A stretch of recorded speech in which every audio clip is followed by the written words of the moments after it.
너희 제사장들아, 이제 너희에게 이같이 명령하노라. 만군의 여호와가 이르노라. 너희가 만일 듣지 아니하며 마음에 두지 아니하여 내 이름을 영화롭게 하지 아니하면 내가 너희에게 저주를 내려 너희의 복을 저주하리라. 내가 이미 저주하였나니 이는 너희가 그것을 마음에 두지 아니하였음이라. 보라, 내가 너희의 자손을 꾸짖을 것이요 똥, 곧 너희 절기의 희생의 똥을 너희 얼굴에 바를 것이라. 너희가 그것과 함께 제하여 버림을 당하리라. 만군의 여호와가 이르노라. 내가 이 명령을 너희에게 내린 것은 레위와 세운 나의 언약이 항상 있게 하려 함인 줄을 너희가 알리라. 레위와 세운 나의 언약은 생명과 평강의 언약이라. 내가 이것을 그에게 준 것은 그로 경외하게 하려 함이라.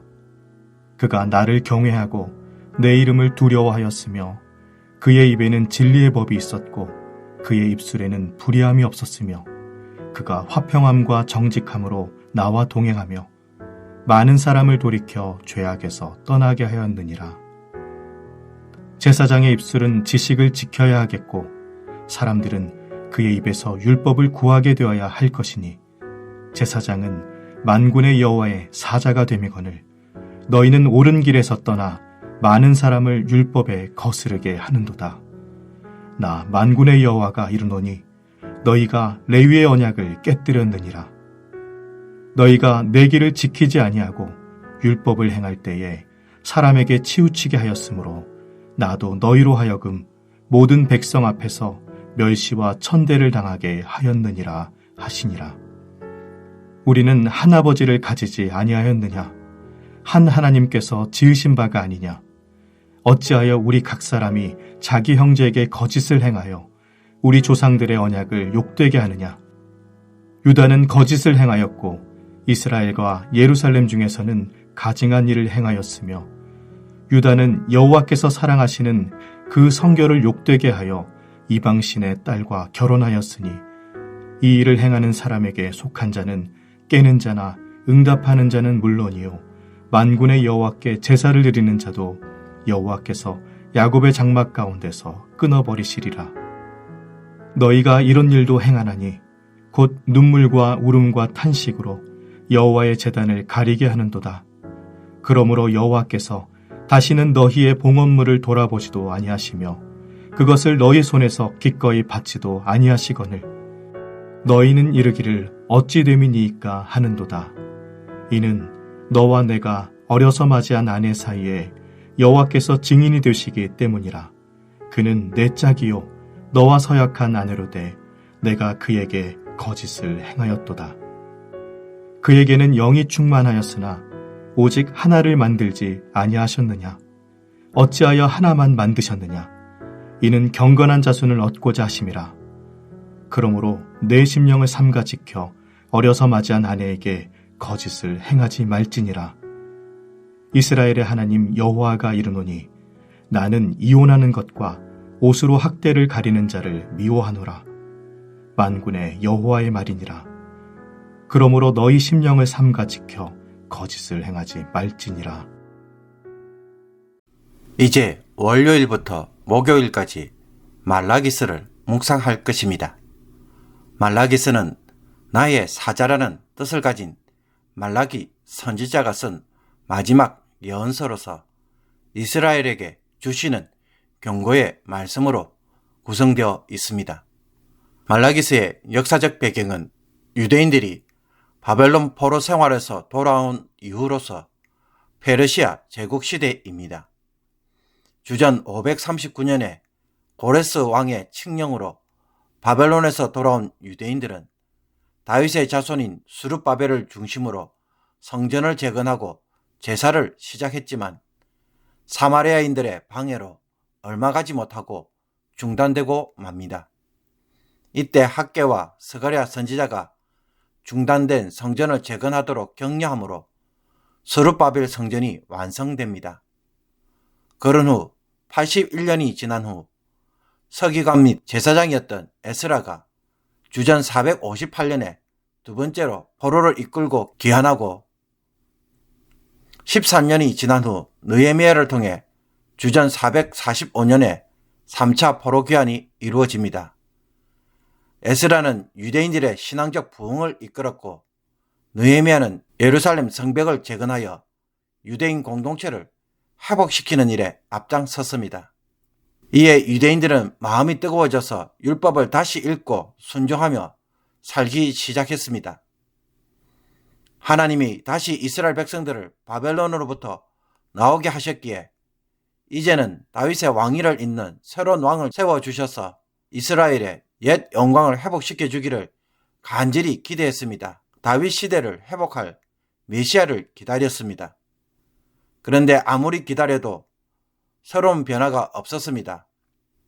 하나님이 어느 누구도 왕으로 세우지 않으셨고 여전히 페르시아 제국이 세운 총독이 자신들을 다스리고 있었습니다.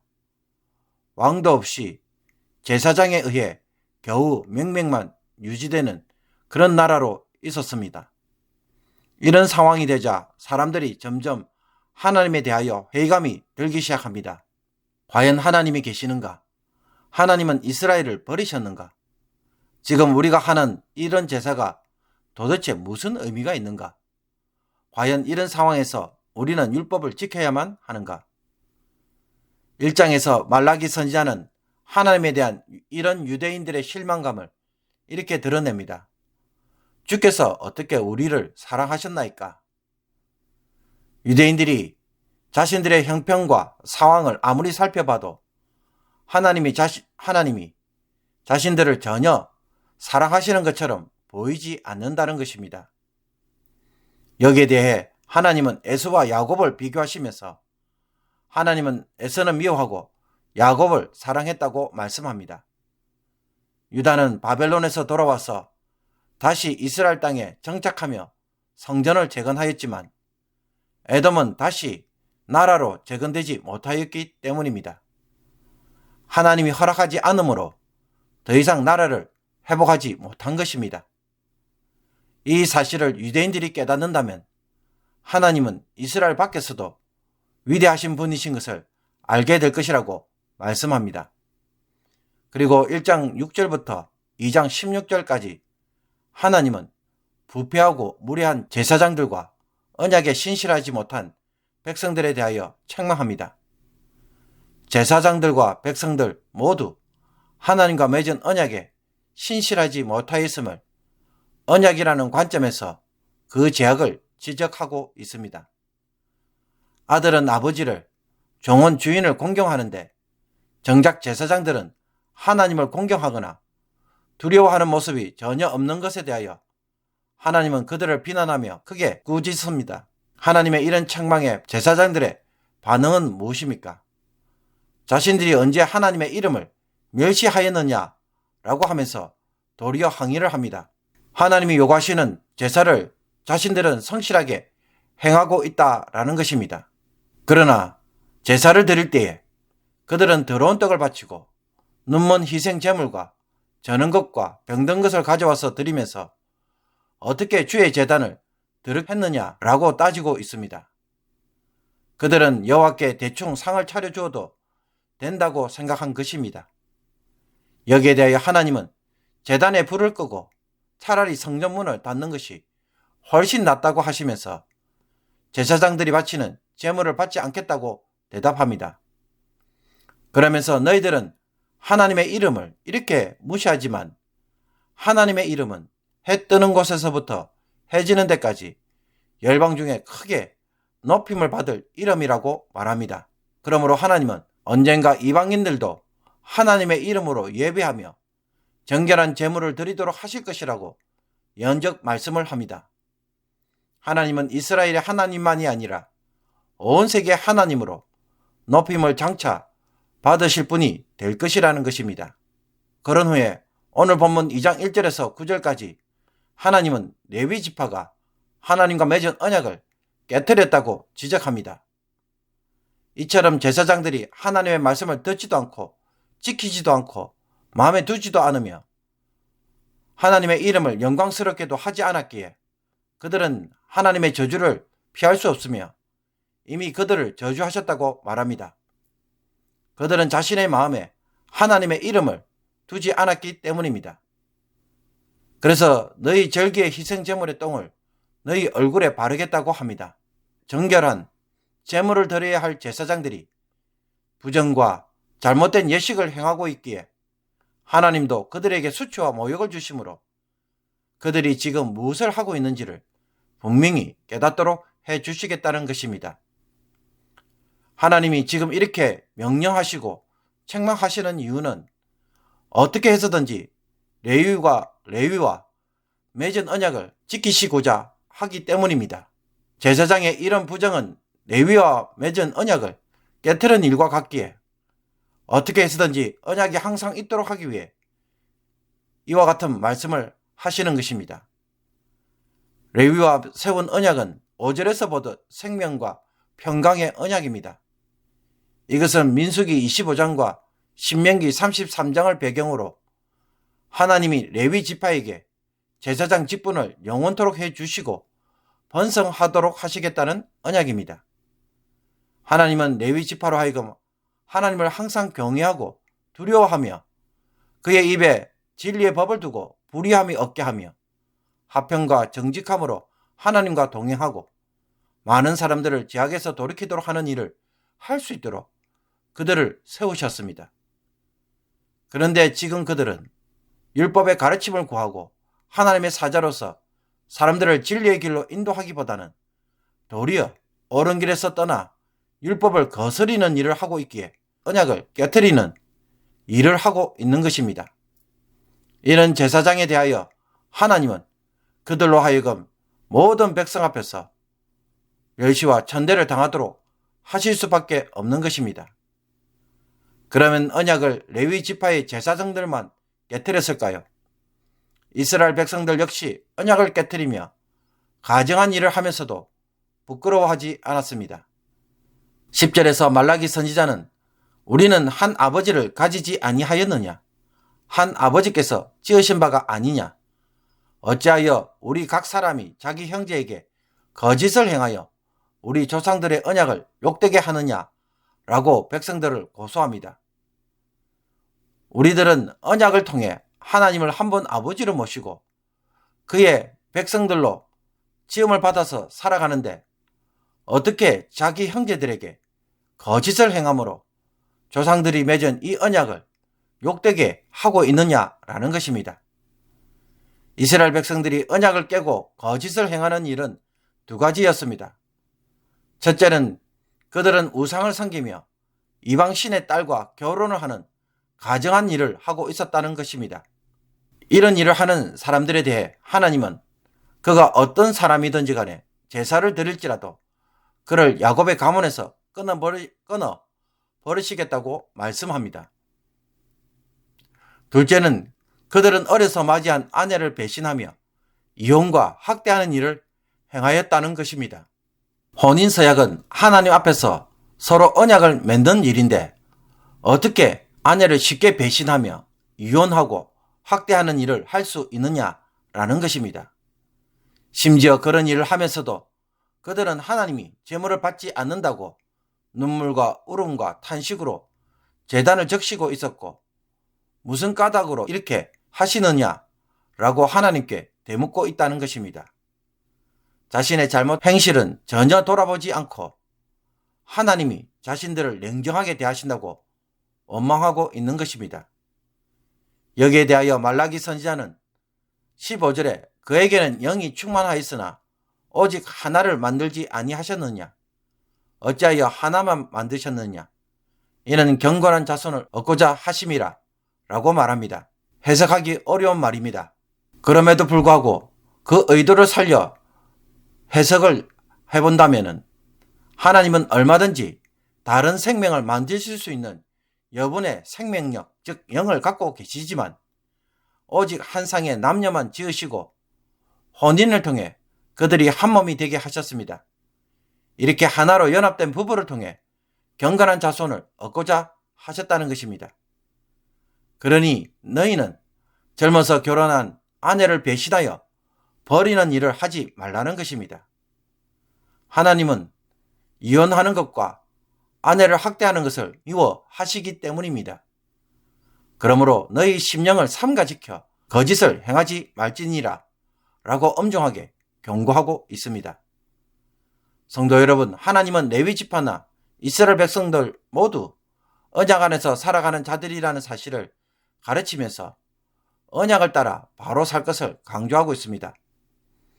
제사장의 역할을 하는 레위 지파는 하나님의 말씀을 가르치는 자에게 율법을 따라 살아야 하고 율법에서 벗어나서는 안 되었습니다.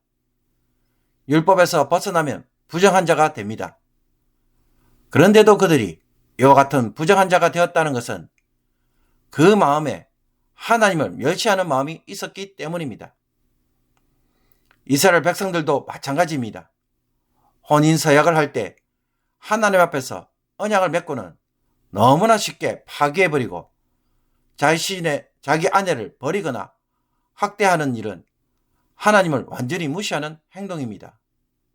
또 버림받은 여성들은 사회적으로, 경제적으로 어려운 처지에 빠질 수밖에 없습니다. 이것은 명백한 불의입니다. 사도 바울이 로마서 1장 18절에서도 언급한 것처럼 불경건한 삶은 불의한 삶을 만들 수밖에 없고 이 불의는 하나님의 진노를 가져옵니다. 성도의 불순종, 불의한 삶은 그 마음에 하나님과 맺은 언약을 하찮게 여기거나 혹은 하나님을 함부로 무시하고 멸시하는 마음에서 나온 것이라는 것입니다.